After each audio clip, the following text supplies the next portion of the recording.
Hey everyone, it's Mankai time! It's finally here!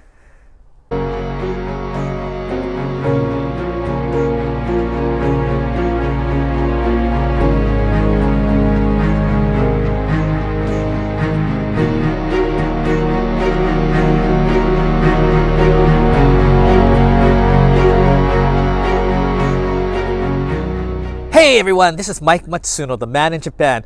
As you can see behind me, the cherry blossoms of Sakura are in full bloom. It's Mankai. We have waited for this day for the last weekend and a half to 2 weeks, never knowing exactly when it was going to bloom because the weather was and temperature was going up, down, but today, 20 degrees centigrade, sunny, it's a Saturday, people are out, it's beautiful. This is the day everyone has been waiting for, so this is it. So bright, so brief. Be right back.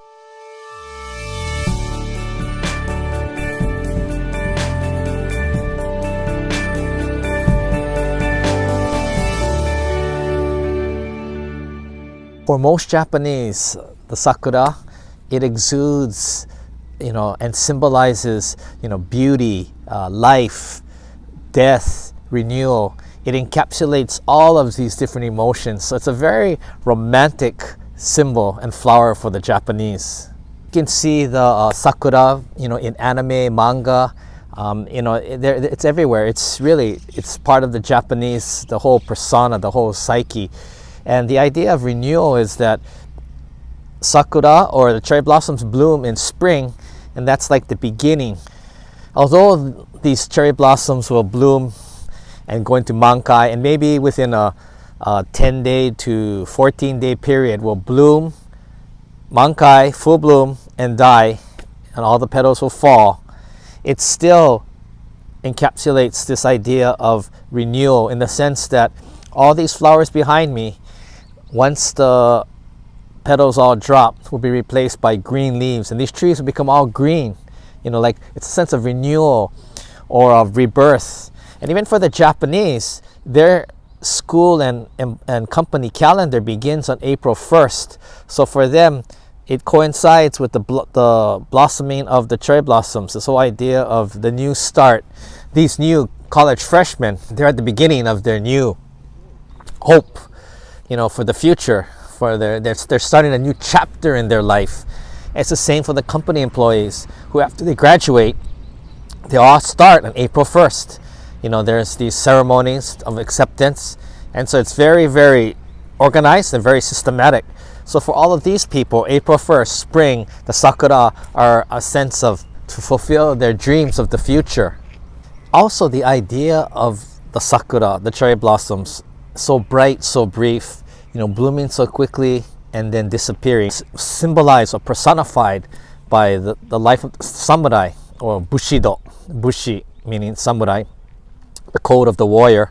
Anytime their life could end, and the idea is to accept life and appreciate life and yet not fear death. And then in this whole idea of, we talk about ichigo ichie, like we will never have this moment again. In tea ceremony, this whole concept of that, we may not have this chance to have tea together again, all symbolize that this one moment in time, and that you have to appreciate every single moment and be in the moment.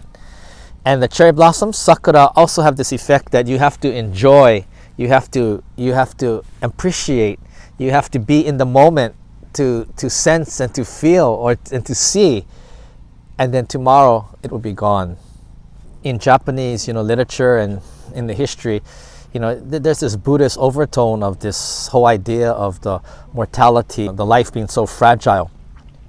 The Sakura symbolize this idea of so beautiful but yet so fragile, and then it's gone. We can look at the cherry blossom, the Sakura, as a timeless metaphor for the human existence.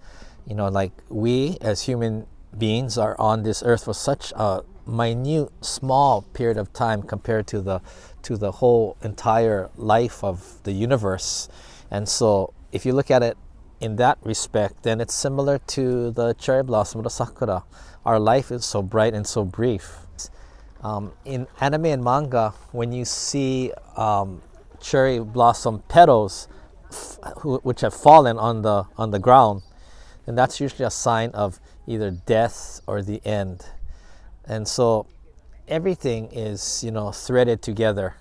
Samurai, cherry blossoms, the fragileness of life, the so bright, so brief, the beauty, the spirituality of Sakura, and also the renewal, the rebirth. So it's really how you look at it, and that's what's so interesting about the Sakura.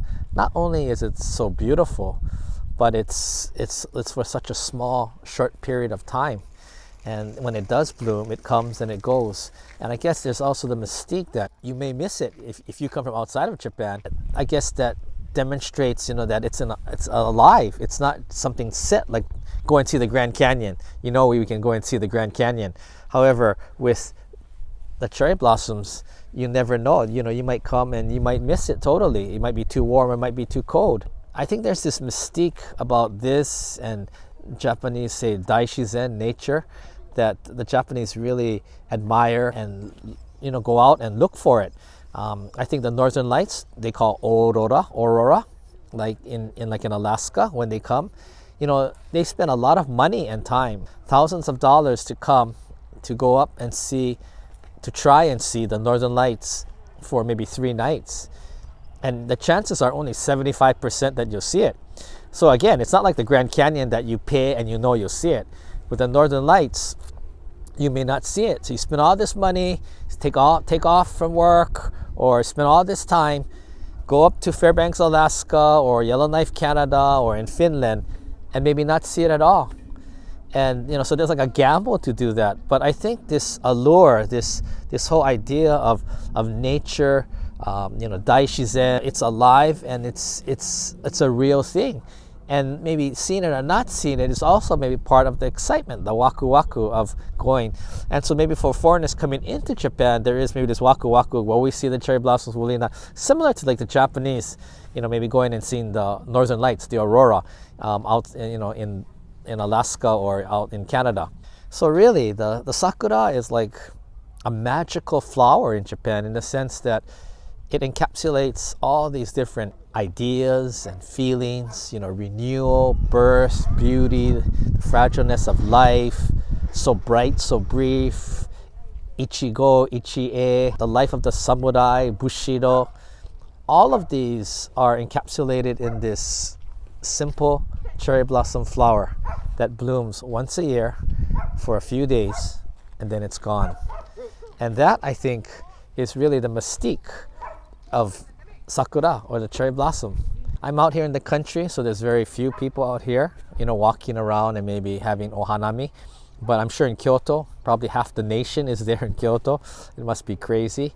I've come to the fact that yes, unless it's next to like a mountain or a temple where there's some, background structure or natural structure that gives the cherry blossoms, a more of a beautiful scene, that just seeing the cherry blossoms, it's probably nicer just to be in your little home country town where there's less people. And the cherry blossoms pretty much are very similar looking than if you went to Kyoto. It's just that you have the backdrop, and maybe you have like I remember they're just talking in the news in Yawata, they have like 240 cherry blossoms, and they call it like Sakura Tano or something like that. Maybe you'll go and see.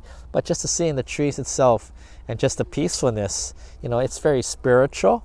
It's very romantic. I think that it's just aesthetically very, very pleasing. Yeah, I think it is. I know it is the most symbolic flower for Japanese, and for people outside of Japan, when they think of Japan, they think of Sakura, cherry blossoms. And this is the best season to come to Japan. It's just a hit or miss thing. Sometimes you hit it, sometimes you don't.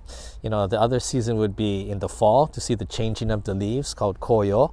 But this is my favorite season. It's just that it's so bright, so brief. After this initial first phase, you have the second phase, and then you have other kinds, because there's over like 200 kinds of cherry blossom trees, but this is the main one, this first phase. The second one, you have the hanging cherry blossom, and then down at Osaka Mint, where it's probably 2 to 3 weeks after this initial phase, you can see all the different other kinds of cherry blossoms blooming. And that too, hundreds and thousands go through the mint, where they print money. On the mint grounds, they open it only like 1 or 2 weeks every year just for the second phase of the different types of cherry blossom viewing in Osaka. Other than that, this is it. So bright, so brief. Ichigo, Ichie.